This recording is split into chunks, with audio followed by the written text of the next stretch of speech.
Hello and welcome, my dear friends. Welcome to Vision Career Counseling. Myself Yogeshwar Gutte. I am your education and career mentor. तो जोसा 2025 के जो counselling है अभी वो सारे वीडियो हम हिंदी में बनाने वाले हैं, जैसे कि पूरे भारत में जो बच्चे वीडियो देख सके और उनकी काउंसलिंग वो कर सके। तो जोसा का इस साल का जो प्रोसेस है वो स्टेप बाय स्टेप प्रोसेस क्या होने वाला है, कैसा होने वाला है, उसमें क्या क्या स्टेप्स है, कहाँ कहाँ पे क्या क्या चीज़ें हैं, ये सारी जानकारी हम लेने के लिए ये वीडियो बनाने वाले हैं। जेई में जिन बच्चों के एडवांस में या मेंस में अच्छे रैंक आए वो सारे बच्चे ये वीडियो ज़रूर देखें। इस वीडियो की हेल्प से आपको जोसा और सीसैप का जो काउंसलिंग प्रोसेस है वो काउंसलिंग प्रोसेस की पूरी स्टेप बाय स्टेप जानकारी आपको मिल जाएगी और आपको प्रोसेस करते समय कुछ भी गलती आपसे नहीं होगी। तो बिना टाइम वेस्ट किए चलो स्टार्ट करते हैं। As the title says, JoSAA counselling process step by step. अपन एक प्रेजेंटेशन बनाया है, वो प्रेजेंटेशन अपन ये देखने वाले हैं आज। कि देखिए अभी बहुत बच्चों का जेई एडवांस में अच्छा रैंक आया है, तो एडवांस में अच्छा रैंक आया तो you can go for IIT. अगर मेंस में अच्छा रैंक आया तो then you can go for NIT plus systems. Whenever I say NIT plus system that means NIT, triple IT, GFTI. इस साल टोटल 7 नए जीएफटीआई ऐड हो चुके हैं। There are total 47 GFTIs are there, 26 NIT triple ITs are there. Okay, NIT I think there were like 32 NITs are there. So उसमें कुछ changes नहीं है, पर GFTI में 7 कॉलेज बढ़ चुके हैं। अभी वो सारी प्रोसेस कैसे करनी है, क्या क्या होता है, ये सारी चीज़ें अपने को देखनी है। अभी देखो स्टार्ट कैसे करना है। सबसे पहले आपको स्टार्ट कैसे करना है, आपका अभी रिजल्ट आ चुका है, मतलब मेंस का भी आ चुका है, एडवांस का भी आ चुका है। आपको वो परसेंटाइल देखना है। परसेंटाइल देखने के बाद you have to look for the cut offs. अभी कट ऑफ्स आपको कहाँ मिलेंगे? एक तो वो कट ऑफ्स आपको जोसा की वेबसाइट पे मिलते हैं, किसी भी वेबसाइट पे मिलते हैं, या फिर हमारे पास भी एक कट ऑफ का ऑप्शन है। आप हमारे यहाँ पे आपके लिए जेई एडमिशन प्रोसेस का एक कट ऑफ का हैंडबुक है। इस हैंडबुक में जेई और महाराष्ट्र सीईटी ये दोनों के हिसाब से हैंडबुक डिजाइन किया हुआ है। इस हैंडबुक में आपको सारे कट ऑफ्स मिलेंगे। इस हैंडबुक में आपको जोसा के उसके साथ जेई मेंस और जेई एडवांस पे कुछ और प्रोसेस होते हैं, उन सारे कॉलेज के cut off along with IIT, NIT, triple IT का, जनरल का, फीमेल सुपर न्यूमेरिक का और पीडब्ल्यूडी का कैटेगरी वाइज कट ऑफ हमने इस बुक में दिया है। तो सबसे पहला काम आपका ये है कि आपको रिजल्ट के बाद ये बुक आपको लेना है। अब ये बुक आप कैसे ले सकते हैं? आपको ये बुक आप इस क्यूआर कोड पे पेमेंट करके या इस नंबर पे आप पेमेंट करके आप वो पेमेंट का स्क्रीनशॉट इसी नंबर पे भेज सकते हैं और आपको उस बुक की पीडीएफ मिल जाएगी। ओके, तो सबसे पहला काम जो था आपका कि आपको पहले कट ऑफ देखने हैं। कट ऑफ देखने हैं मतलब आपको ये देखना है कि आपको कुछ मिल सकता है या नहीं मिल सकता। आपको परसेंटाइल देखना है, आपका रैंक देखना है, आपको प्रीवियस ईयर्स में कुछ मिलता है या ये देखना है, और फिर आपको डॉक्यूमेंट्स की लिस्ट बनानी है। अभी देखिए एडमिशन प्रोसेस में चाहे कॉलेज मिले या ना मिले, डॉक्यूमेंट्स सब सही होने चाहिए, क्योंकि डॉक्यूमेंट्स अगर गलत होंगे, आपको कॉलेज मिल भी गया फिर भी आप वो अपॉर्चुनिटी मिस आउट कर सकते हैं। इसलिए आपको डॉक्यूमेंट्स प्रिपेयर करना बहुत ज़रूरी है। अभी जोसा में क्या होता है, जब भी कोई सीट अलॉट होता है तब आपको कुछ डॉक्यूमेंट्स लगते हैं, उसकी लिस्ट हम आगे डिस्कस करेंगे। उसके अलावा काउंसलिंग प्रोसेस कैसा होता है, काउंसलिंग के डेट्स क्या है और कौन सी मिस्टेक्स अपने को अवॉइड करनी है, ये सारी चीज़ें हम इस वीडियो में देखेंगे। तो देखिए अभी जेई मेंस पे क्या क्या होता है अपन देखेंगे। जेई मेंस पे क्या होता है, जोसा काउंसलिंग होती है जिसमें 6 राउंड होते हैं, जिसमें आईआईटी, एनआईटी, ट्रिपल आईटी और जीएफटीआई ये सारे कॉलेजेस के डिस्ट्रीब्यूशन किए जाते हैं। मेंस पे आप देखेंगे तो आईआईटी नहीं, केवल एनआईटी, ट्रिपल आईटी, जीएफटीआई में जोसा के 6 राउंड होते हैं। उसके बाद सीसैप के 3 राउंड होते हैं। CSAB stands for central seat allocation board.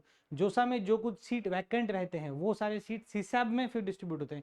NIT, triple IT, GFTI, IIT की बात नहीं कर रहे अपन यहाँ पे।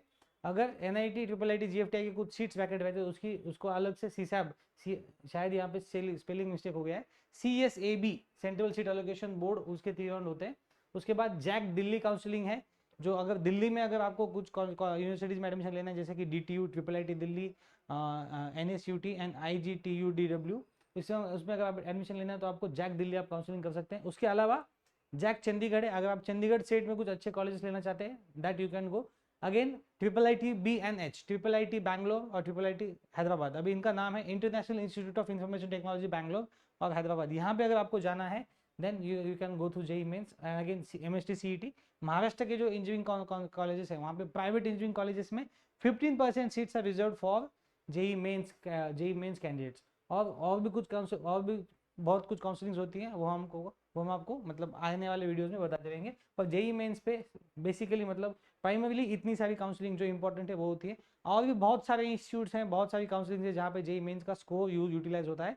पर अभी के लिए जो अच्छे अच्छे जो चीज़ें हैं जहाँ पे आपने जाना चाहिए, जो इंपॉर्टेंट हैं, वो सारी हम यहाँ पे इतनी मेंशन की है। अभी जेई एडवांस पे आप कहाँ पे जा सकते हैं? अगर जेई एडवांस आपने दी है तो आप जोसा के 6 राउंड, उसमें आप आईआईटी में देख सकते हैं। एडवांस के बेसिस पे आपके जोसा में 6 राउंड में आप IIT दे सकते हैं। उसके अलावा you can go for IISc Bangalore, then IIST Indian Institute of Space Technology, IIPE Indian Institute of Petroleum Engineering, Rajiv Gandhi Institute of Petroleum Technology, दोनों अलग अलग कॉलेज हैं, यहाँ पे आप अप्लाई कर सकते हैं। एंड देयर आर एडवांस पे भी कुछ और चीज़ें हैं, पर मोस्ट इंपॉर्टेंट जो चीज़ है वो यहाँ पे मेंशन की हुई है। अगर आप जेईई मेंस और एडवांस देते हैं तो आप इन सारी प्रोसेसेस में पार्टिसिपेट कर सकते हैं, JoSAA, CSAB, JAC Delhi, JAC Chandigarh, triple Bangalore, triple Hyderabad, MIT city and more. And advance में मैंने यहाँ पे जो मेंशन किया ये सारी चीज़ें। ओके, अभी जोसा के बारे में अपन समझेंगे। बहुत लोगों को ये नहीं पता होता कि जोसा एग्जैक्टली क्या होता है। जोसा क्या होता है? JoSAA stands for joint seat allocation authority. इसमें IIT, NIT, IIIT और GFTI के एडमिशन किए जाते हैं। IIT के admission on the basis of advance and NIT plus system के admission on the basis of mains. इसमें अभी इस साल 6 राउंड्स है, 6 राउंड इसमें होने वाले हैं। और इसमें अभी मिनिमम एलिजिबिलिटी क्राइटेरिया क्या है? आपको बोर्ड में एडमिशन लेने के लिए आपको जो कुछ रिस्पेक्टिव बोर्ड है उसमें आपको आइदर 75% होना चाहिए या फिर आपको टॉप 20% होना चाहिए। वो कैसे कैलकुलेट करते हैं वो एक अलग वीडियो में मैंने बताया है। इसमें क्या होता है, इसमें 20% super numerary seats are for female candidates. Female के लिए एक अलग से 20% सुपर न्यूमरी कोटा होता है। इसका मतलब फीमेल्स के लिए ये काउंसलिंग में, मतलब जोसा काउंसलिंग में सीट रिजर्व होते हैं या सुपर न्यूमरी सीट्स होते हैं। अभी ये सुपर न्यूमरी और रिजर्व, इसका मतलब आप ना समझे तो आपको समझा ना समझा कोई दिक्कत नहीं है। एक्स्ट्रा सीट्स होते हैं फीमेल्स के लिए जिसमें उनका कट ऑफ कम होता है। आप इतनी भी बात समझ गए तो काफ़ी है। अभी और एक चीज़ है, जोसा में registration and choice filling you only have to do at once. मतलब आपको एक विंडो दी जाती है, उसमें आपको एक ही बार रजिस्ट्रेशन और चॉइस फिलिंग करना है। मतलब एक बड़ी विंडो दी जाती है 8-10 दिनों की, उस विंडो में ही आपको रजिस्ट्रेशन और चॉइस फिलिंग करना है। अभी आज जो है 3 जून 2025 को जोसा 2025 का काउंसलिंग स्टार्ट होने वाला है and that is gonna end on 12 June 2025 at 5 PM। आपको 3 तारीख को 5 बजे से 12 तारीख को 5 बजे तक आप जोसा काउंसलिंग में पार्टिसिपेट ले सकते हैं। उसमें आप रजिस्ट्रेशन एंड चॉइस फिलिंग दोनों कर सकते हैं। अगेन उसमें क्या है, अगर आपको कुछ सीट लगता है, अभी पार्टिसिपेट करने के लिए कुछ भी पैसे नहीं है, आपको पार्टिसिपेट करने के लिए कुछ भी चार्जेस नहीं है। पर अगर आपको कोई सीट लगता है तब आपको सीट एक्सेप्टेंस फीस देनी पड़ती है। That is 30,000 for all categories and 15,000 for SC/ST। उसके बाद जब काउंसलिंग के राउंड्स खत्म होते हैं, 6 राउंड खत्म होते हैं, उसके बाद आपको पार्शियल एडमिशन फीस दे होनी थी। That is 45,000 for all categories and 15,000 for SC/ST categories. Okay, अभी एक अपन हाईलाइट देखते हैं कि आपको अगर जोसा में पार्टिसिपेट करना है तो लास्ट ईयर का जो एक हाईलाइट था तो वो अपन यहाँ पे देखेंगे कि जोसा 2025 में जो बच्चों ने पार्टिसिपेट किया था उसका जो बीटेक कोर्सेज का जो कट ऑफ है वो हमने यहाँ पे देने की कोशिश की है। अगर आपका एडवांस का रैंक अप्रोक्सीमेटली 12,000 के नज़दीक है और फीमेल का 21,000 के नज़दीक है, then you can take participate in IIT। अभी देखो ये जो डिजिट्स यहाँ पे दिए हैं, मैं ऐसे नहीं बोल रहा कि इतना ही हो तो हो सकता है, इसके थोड़ा आगे भी हो फिर भी यू कैन टेक पार्टिसिपेशन। अभी 12,000 है तो अपन इसको 15,000 तक लेके जा सकते हैं, ये 21,000 उसको अपन 25,000 तक लेके जा सकते हैं। पर ये डिजिट्स के थोड़ा नज़दीक होना चाहिए, मतलब थोड़ा दूर भी चलेगा, अंदर होगा तो आपको पक्का मिलने का चांसेस है। पर अगर ये 12,000 है, आपका रैंक अगर 20,000 है तो आपको सीट IIT में नहीं मिलेगा। अगर आप ओपन कैटेगरी से आपका CRL 20,000 आ गया तो सीट मिलना बहुत मुश्किल है। आप उसको मतलब ये सोच सकते हैं कि नहीं मिलने वाला। अभी कैटेगरी वाइज अपन ये देखेंगे, EWS में अगर है तो 1400 है, OBC में 4700 है, SC में 3700 है और 1200। अभी ये जो है ये लास्ट ईयर के कट ऑफ है, इस साल ये थोड़े वैरी हो सकते हैं। आप इससे थोड़ा आगे का देख सकते हैं, मतलब ये 1400 तो आप 2000 पकड़ो, ये इसको आप 6000 पकड़ो, इसको आप 5000 पकड़ो, इसको आप 2000 पकड़ो। एंड ये these are for male. Female candidates को यू कैन सी कि फीमेल कैंडिडेट्स को जोसा में बहुत मतलब जो सुपर न्यूमरी सीट्स हैं उस वजह से बहुत बेनिफिट होता है। आपको देखिए कि बहुत डिफरेंस आपको दिखेगा। आप फीमेल कैंडिडेट है तो आपके लिए कट ऑफ अलग होगा, आप अगर कम रैंक में भी हो तो आपको मिल सकता है। इससे भी अगर कम आपका आ रहा है, मतलब इससे भी रैंक का मतलब डिजिट बड़ा आ रहा है तो आपको कॉलेज मिल सकता है। This is for IIT, this is for NIT, this is for IIIT GFTI। तो ये टेबल से आपको आइडिया आ सकता है कि आपको मिलेगा या नहीं मिलेगा। अगर इसके नज़दीक आपके रैंक्स हैं तो आपको मिल सकता है, अगर नज़दीक नहीं है तो मिल नहीं सकता। तो ये रैंक आप जो ऊपर तक है ये आप देख सकते हैं।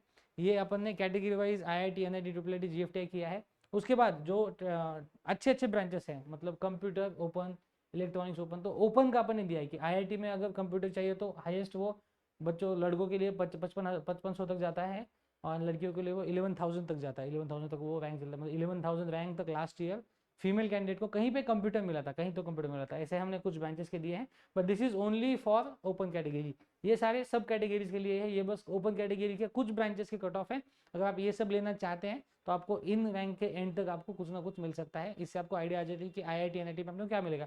सपोज आपका रैंक अभी 20,000 आ गया NIT में, तो यू कैन नो कि NIT में 20,000 तो कंप्यूटर कहीं पे तो मिलेगा, इलेक्ट्रॉनिक्स भी मिलेगा, मैकेनिकल भी मिलेगा और बाकी सिविल भी मिलेगा, मतलब ये सारी चीज़ें मिलेगी। अगर आपका रैंक 40,000 आ गया तो आपको यहाँ पे देख सकते हैं कि कंप्यूटर कहीं पे भी नहीं मिलने वाला, पर फीमेल कैंडिडेट हो तो आपको मिल सकता है। तो ऐसे आप एनालिसिस कर सकते हैं कि आपको कौन सा कॉलेज मिलेगा, कौन सा मिलने कौन सा नहीं मिलने वाला। आपको ये टेबल से थोड़ी आइडिया आएगी। तो मैं सबको अच्छा दिखने के लिए ये टेबल का स्क्रीनशॉट लेने के लिए आपको एक मिनट का टाइम देता हूँ। आप सभी टेबल अगर चाहिए तो स्क्रीनशॉट भी ले सकते हैं। ओके, तो आई होप कि सबने ये टेबल का स्क्रीनशॉट ले लिया है। अभी अपन देखते हैं जोसा का प्रोसेस का फ्लो कैसे होता है। ये पार्ट जो है वो सबसे इम्पोर्टेंट पार्ट है। अभी जोसा का जो प्रोसेस है उसका ये फ्लो, ये आपको कहीं पे भी नहीं मिलने वाला। तो ये फ्लो अपन समझ के लेंगे, जिस तरीके से आपको सबको समझ आएगा कि प्रोसेस ने मतलब कैसे होता है। तो सबसे पहले जो होता है इस प्रोसेस में, that is registration and choice filling, जो अभी चालू हो चुका है। जब 3 तारीख से लेकर 12 तारीख तक जो फेज है, that is registration and choice filling. उस फेज में 2 मॉक अलॉटमेंट होते हैं। मॉक अलॉटमेंट मतलब आप ऑप्शन फिल करके सेव करके रखते हैं। जो कुछ ऑप्शन सेव हैं उनका एक मॉक अलॉटमेंट होता है, उसमें आपको आइडिया लगती है कि आपको क्या मिलने वाला है। मॉक 1 और मॉक 2 राउंड होते हैं। मॉक 1 में आपको आइडिया होती है, आप उस आइडिया से अपने ऑप्शंस को इम्प्रोवाइज कर सकते हैं। मॉक 2 होता है, उसमें भी आप अपने ऑप्शंस को इम्प्रोवाइज कर सकते हैं। और आपको फाइनल जब काउंसलिंग एंड होता है तब तक आप अपने ऑप्शन चेंज कर सकते हैं। आपको रजिस्ट्रेशन चॉइस फिलिंग के लिए 3 से 12 तारीख है, आप 12 तारीख तक आपके ऑप्शन एडिट कर सकते हैं। 11 तारीख को आपको ऑप्शन लॉक करने का चांस आता है। आपको लॉक करना है तो आप लॉक कर सकते हैं, आपने लॉक नहीं किया फिर भी ऑप्शंस ऑटो लॉक हो जाते हैं। ऑटो लॉक ऑप्शन लॉक करने की जरूरत नहीं है, क्योंकि एंड तक आपका अगर डिसीजन कुछ बदल सकता है तो आप एंड में भी ऑप्शन चेंज कर सकते हैं। तो 11 तारीख को ऑप्शन लॉकिंग चालू हो जाता है, पर फिर भी विल सजेस्ट कि no one should lock the options. आपने सोच समझ के ऑप्शन सेव करके रखने हैं। उसके बाद क्या होता है, राउंड 1 का सीट अलॉटमेंट होता है। सीट अलॉटमेंट मतलब राउंड 1 का एक डिक्लेरेशन आ जाएगा, शायद आई थिंक 14 जून को इस टाइम वो आ जाएगा। उसके बाद आपको आपका अलॉटमेंट लेटर जो है, आपको जो कुछ कॉलेज मिला है उसका लेटर डाउनलोड करना होता है। Now there are 4 steps, 4 important steps, actually 5 steps. उसमें सबसे पहले you have to accept the seat, you have to log in and do the seat acceptance, मतलब आपको आपका रिजल्ट देखना है और सीट एक्सेप्ट करके लेना है। उसके बाद you have to give the willingness for further 3 options, freeze, float, slide. अभी ये फ्रीज, फ्लोट, स्लाइड क्या होता है, ये इसका मैं अलग से एक वीडियो बनाऊंगा। अभी आप समझ लीजिए कि सीट एक्सेप्ट करने के बाद आपको इन तीनों में से कुछ ऑप्शन लेना है। शॉर्ट में बताएं तो फ्रीज मतलब अगर आपको ऑप्शन लगता है राउंड 1 में, आपको उसको फ्रीज किया तो मतलब आपको वही चाहिए, आपको अगले प्रोसेस में जाना नहीं, आपको फर्दर राउंड्स में जाना नहीं है। स्लाइड मतलब आपको जो कॉलेज मिला आपको उसी कॉलेज में बेटर ब्रांचेस के लिए जाना है। अगर आपने ऑप्शंस फॉर्म डाला है, अगर आपने एक NIT वारंगल का कंप्यूटर EC और मैकेनिकल डाला, आपको मैकेनिकल मिल गया, आपको बाकी कहीं पे भी नहीं जाना, बस NIT वारंगल में ही ऊपर के ऑप्शंस देखने, तो you can choose slide. Float मतलब आपने जो ऑप्शन भरे, आपको जो ऑप्शन लगा है, सपोज आपने 50 ऑप्शन भरे, उसमें आपको 30 नंबर का ऑप्शन लग गया, तो 1 to 29 ऑप्शन फिर से चेक करना होगा। अगर आप चाहते हैं अगले राउंड में तो आपको फ्लोट आप चूज कर सकते हैं। Okay, that is the meaning of that. आपको सीट एक्सेप्ट करना होता है, विलिंगनेस चूज करना होता है। उसके बाद आपको डॉक्यूमेंट्स अपलोड करने होते हैं। इस प्रेजेंटेशन में हम आगे देखने वाले हैं कि क्या डॉक्यूमेंट्स होते हैं। उसके बाद you have to pay the seat acceptance fees, you have to pay the seat acceptance fees. शायद ये स्टेप्स आगे पीछे मैंने कर दिया है, पर जो ये एक साथ ही करना होता है, 4 स्टेप एक साथ ही करना होता है। You have to upload the document, pay the seat acceptance fees, और उसके बाद जो आपको डॉक्यूमेंट आपके डॉक्यूमेंट जो अपलोड होते हैं उनका एक वेरिफिकेशन होता है। आपने अभी जो डॉक्यूमेंट्स अभी आप इस प्रोसेस में देखिए, आपको लॉगिन केवल करना है, आपको कुछ भी डॉक्यूमेंट अपलोड नहीं करने हैं। पहले राउंड में सीट अलॉट होने के बाद या जिस किस राउंड में सीट आपको अलॉट होता है उसके बाद you have to upload the documents. आपको डॉक्यूमेंट्स अपलोड करने के बाद उसमें अगर कुछ क्वेरी आती है, डॉक्यूमेंट में कुछ गलत है, तो वहाँ पे वो क्वेरी रेज की जाती है और वो क्वेरी को आपको इमीडिएटली रिस्पॉन्ड करना होता है। तो देखिए, आपका बस पेमेंट करके काम खत्म नहीं होता। जैसे ही आप डॉक्यूमेंट अपलोड करते हैं, आपको देखना है कि आपका सीट एक्सेप्टेंस कंप्लीट हो चुका है या नहीं। अगर सीट एक्सेप्टेंस कंप्लीट होता है तो then you will have to download seat acceptance letter. अभी यहाँ पे अलॉटमेंट लेटर था, यहाँ पे सीट एक्सेप्टेंस लेटर है। तो ऐसे होता है राउंड 1 का प्रोसेस। उसके बाद क्या होता है, round 1 we can see here, round 1 ends, round 1 यहाँ पे एंड हो जाता है। उसके बाद राउंड 2 का अपन वेट करते हैं। उसके बाद राउंड 2 डिक्लेयर होता है।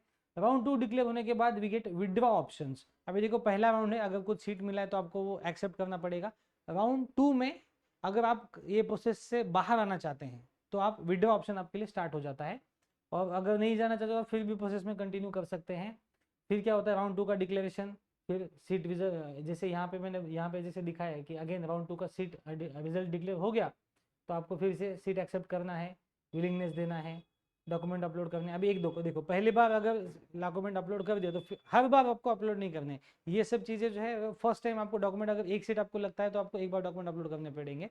इसमें अगर आपको पहले राउंड में या किसी राउंड में एनआईटी लगता है, उसके बाद अगर आईआईटी लगता है तो फिर आपको ये चीज़ें 2 बार करनी पड़ती है। बट अगर आप एक ही ग्रुप में है, मतलब एक तो आईआईटी में है या एनआईटी में है, आपको अगर एनआईटी में कॉलेज अपग्रेड होता है या एनआईटी आईआईटी में अपग्रेड होता है तो आपको डॉक्यूमेंट और पेमेंट आपको फिर से करने की जरूरत नहीं है। बस अगर NIT to IIT, IIT to NIT अगर है तो आपको ये प्रोसेस फिर से करना पड़ता है। अदरवाइज आपको सीट एक्सेप्ट करना है, फ्रीज फ्लोट स्लाइड चूज करना है, क्वेरी कुछ आती है तो देखना है, या फिर अगेन राउंड 2 का seat acceptance letter and again proceed for round 3।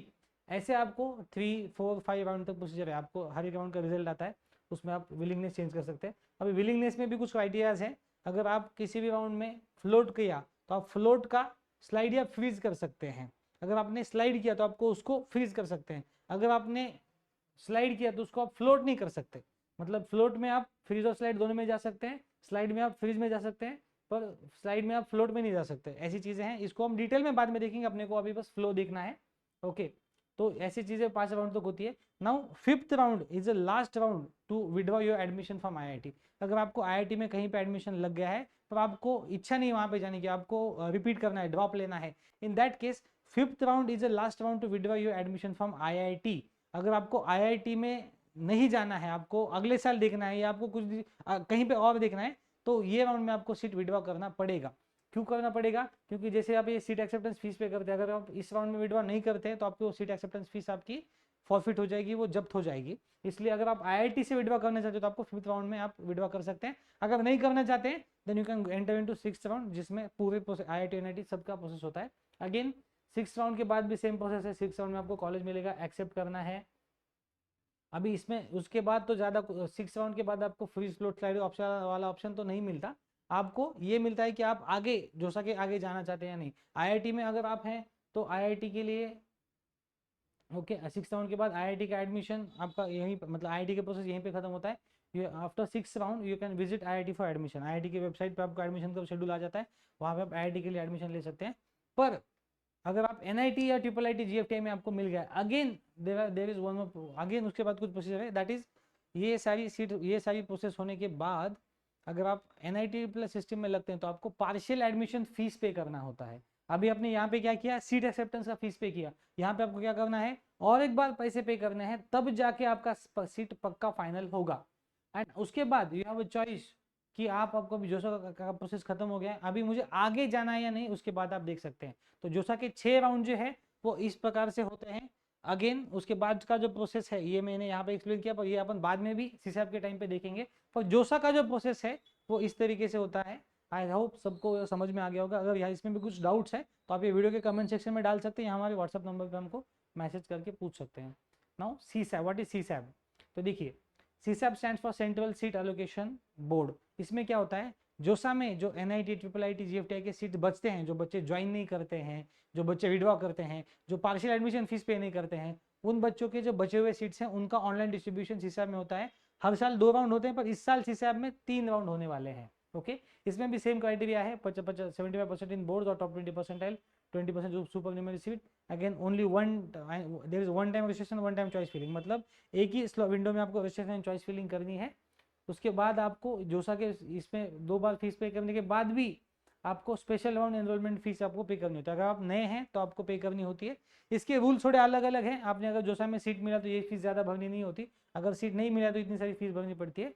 And again इसमें अगर आपको सीट मिलता है तो उसमें इंस्टीट्यूट एडमिशन फीस आपको फिर से पे करनी पड़ती है। मतलब जोसा में आपको 2 बार सीट एक्सेप्टेंस, पार्शियल एडमिशन, उसके बाद अगेन यहाँ पे पार्टिसिपेशन का एक फीस, उसके बाद सीट अलॉट होने के बाद और एक फीस आपको पे करना पड़ता है। ये सारे पैसे आपके कॉलेज की फीस से माइनस किए जाते हैं, पर आपको पता होना चाहिए कि आपको 3-4 बार फीस भरने की जरूरत पड़ सकती है। इसकी वेबसाइट यहाँ पे दी है, सीसैप की वेबसाइट पे आप सारा शेड्यूल उसका देख सकते हैं।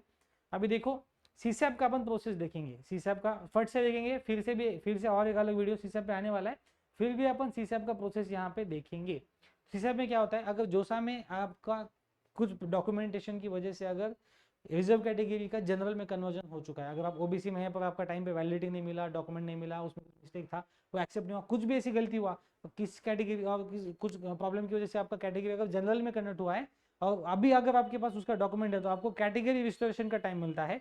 अगर आपकी जोसा में या जेई में रिजल्ट में आपकी कैटेगरी रिजर्व है और आप ओपन हो चुके हैं काउंसलिंग में, तो आप फिर से रिजर्व कैटेगरी में जाने के लिए there are 2 days for category restoration. उसमें आपको वहाँ पे रिक्वेस्ट डाल के document upload, relevant document upload करके आपकी कैटेगरी का बेनिफिट आप फिर से ले सकते हैं। उसके बाद आपको एलिजिबिलिटी देखनी है कि क्या आप एलिजिबल हैं या नहीं है, इसके रूल्स अलग से होते हैं।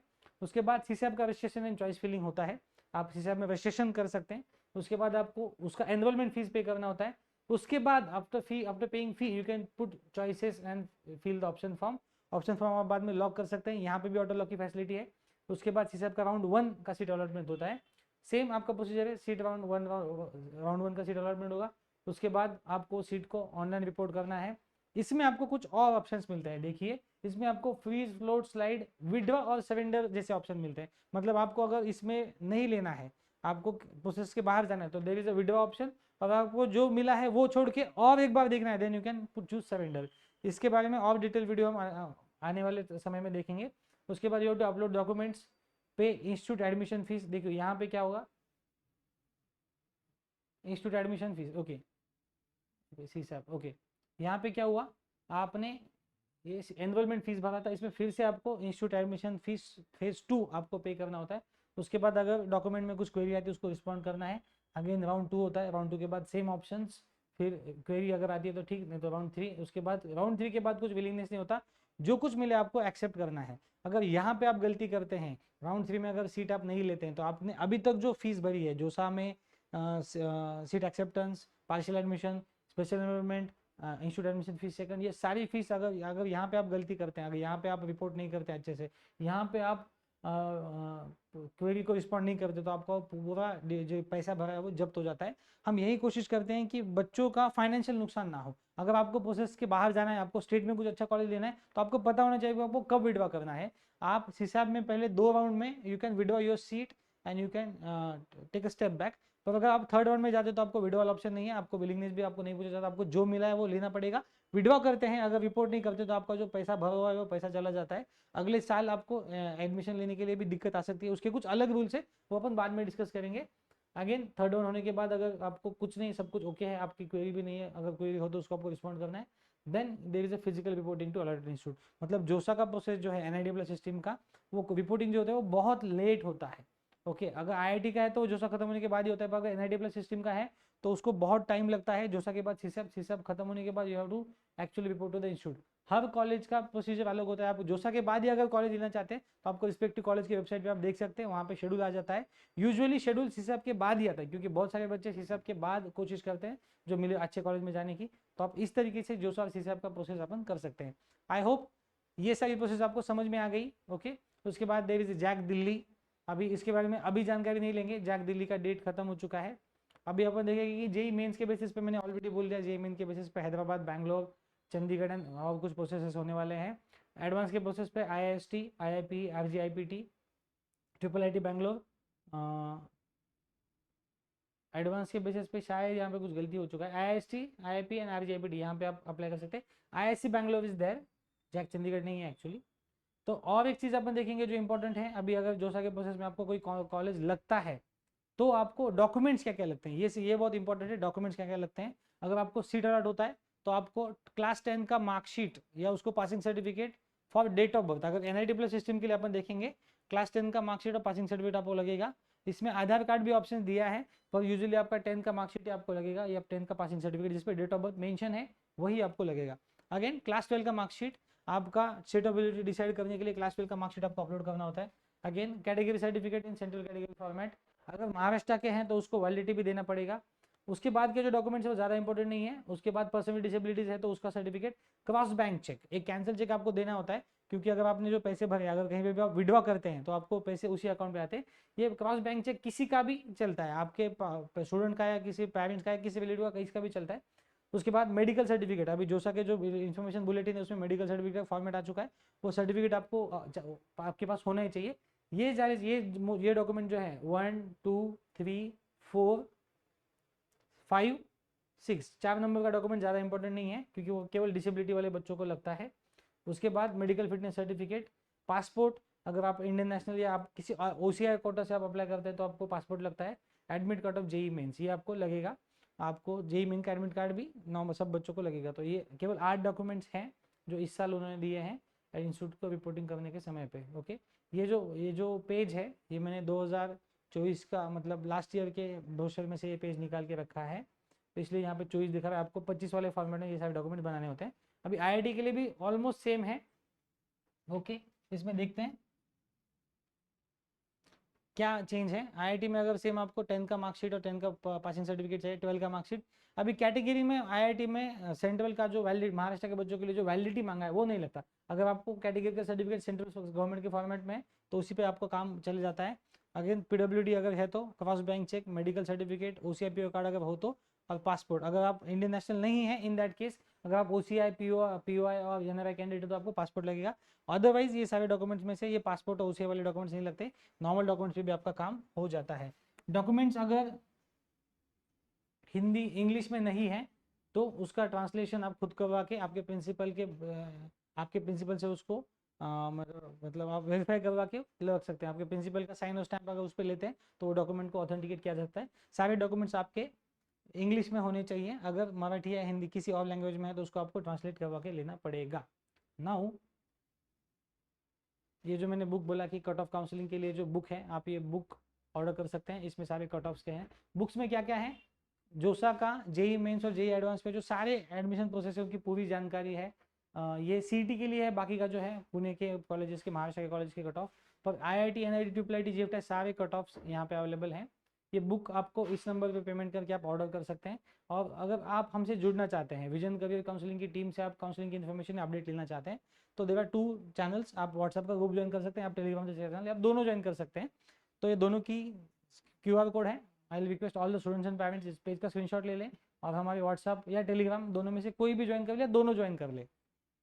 एंड आपको अगर इस जोसा के एडमिशन प्रोसेस में काउंसलिंग चाहिए, कुछ भी हेल्प चाहिए, सपोर्ट चाहिए, कुछ डाउट चाहिए उस अगर वो पूछना है, then you can contact us on these numbers. अगर कॉल नहीं उठाते हैं तो you have to put a WhatsApp message on any of this numbers, will try to respond you as soon as possible. तो ये था जेई मेंस पे जो कोई जोसा सीसीएफ काउंसलिंग होता है या जेई का एडमिशन प्रोसेस होता है उसका डिटेल्ड वीडियो। अभी इसके आगे की जानकारी कैसे लेंगे, अभी ये तो हो गया कि हम अपने प्रोसेस समझा दिया, पर टाइमली अपडेट आप कैसे ले सकते हैं। हमारा वेबसाइट है, यहाँ पे मैं डालूंगा bit.ly/vision career। ये अगर आप डालते हैं bit.ly/vision career तो हमारी वेबसाइट आपको मिलेगी।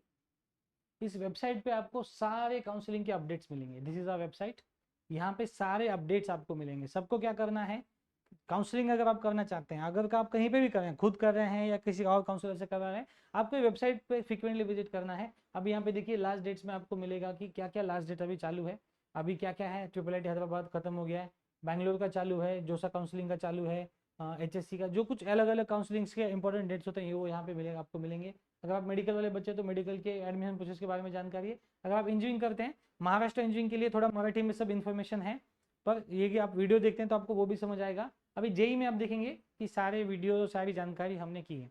कि पहले हम ये बताएंगे कि जोसा काउंसलिंग में हम क्या क्या चीज़ें करते हैं। ओके, हम किस किस प्रोसेस के लिए आपको गाइड करते हैं, उन सारे प्रोसेस के बारे में जानकारी। आपको हमारे सोशल मीडिया चैनल्स पे कैसे कनेक्ट करना है उनकी जानकारी। उसके अलावा अभी जो काउंसलिंग के रिलेटेड सारी इन्फॉर्मेशन है, सारे जो लेटेस्ट अपडेट्स होते हैं वो जोसा के वेबसाइट पे होते ही हैं। फिर भी आपको यहाँ पे भी वो चीज़ें एक जगह पे आपको असेंबल करके मिलेगी, एक जगह पे आपको वो डाटा सब कंपाइल करके मिलेगा। यहाँ पे जो जेई के बारे में जो कुछ भी इंपॉर्टेंट काउंसलिंग के अपडेट्स हैं वो सारे यहाँ पे मिलेंगे।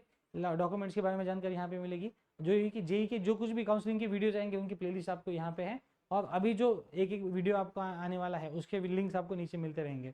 तो सारे बच्चों से रिक्वेस्ट है, पेरेंट्स से रिक्वेस्ट है, अगर आप जेई काउंसलिंग करना चाहते हैं तो पहले तो आप वो बुक खरीदें। बुक आपको बहुत अच्छे तरीके से गाइड करेगा। आप ये वेबसाइट पे हमेशा विजिट करते रहिए। अगर आप काउंसलिंग लेना चाहते हैं पर्सनल तो आपको यहाँ पे हमारे नंबर दिए गए हैं, उन नंबर पे आप कांटेक्ट करके, कॉल करके, मैसेज करके पर्सनल काउंसलिंग भी ले सकते हैं। तो ये थी जेई मेंस के बेसिस पे होने वाले जोसार सीसैप एडमिशन प्रोसेस के बारे में जानकारी, इसमें और भी बहुत जानकारी है जो हम आपको टाइमली इस वेबसाइट पे नीचे देते रहेंगे। तो सबसे रिक्वेस्ट है कि पहले तो हमारे काउंसलिंग के ग्रुप ज्वाइन कीजिए जहाँ पे सारे अपडेट्स टाइम टाइम आते हैं, और जिनको भी पर्सनल काउंसलिंग लेनी है वो बच्चे बिना भूले इस नंबर पे कांटेक्ट करके पर्सनल काउंसलिंग ले सकते हैं। Okay, for any such engineering admission related updates always try to visit Vision Career Counselling. Thank you.